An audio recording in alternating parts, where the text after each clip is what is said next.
in the hopes that they could deadlock the Electoral College and throw the election to the House of Representatives.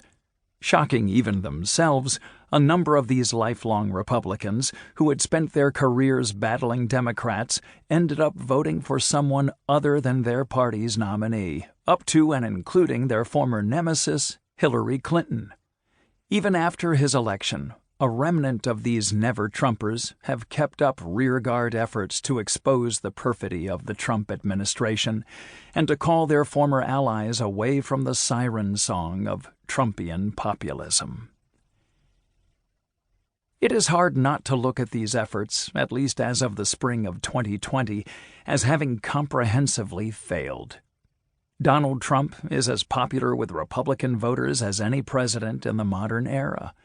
The party's core coalition partners, from the National Rifle Association, NRA, to pro-lifers, have, with various degrees of enthusiasm, stuck by him.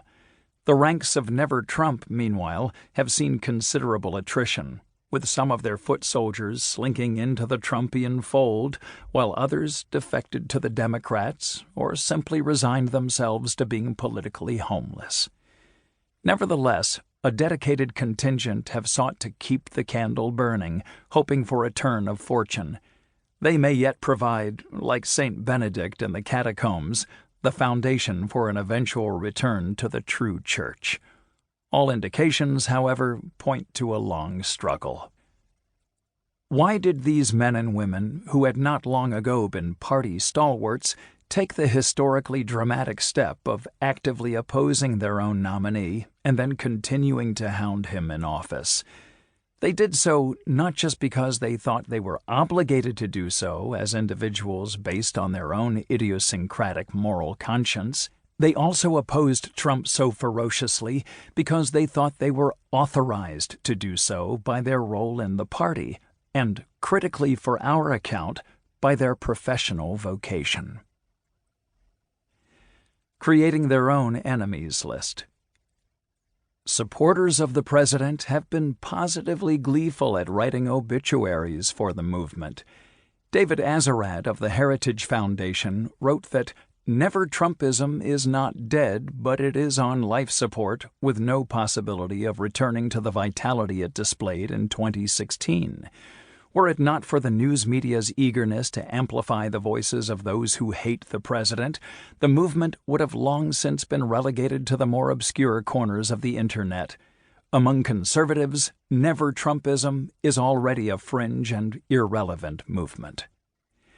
Washington Post columnist Henry Olsen declared that Never-Trump Republicans must confront the fact that on issue after issue they are in the minority within their own party.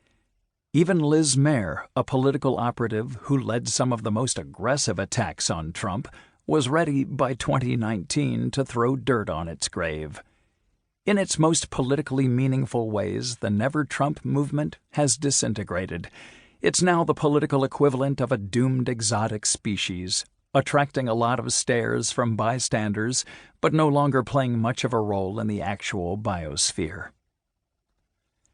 While the Never-Trumpers now hold little to no influence with the party's base or its core coalition partners, their impact on the actual composition of the Trump administration has been far from negligible.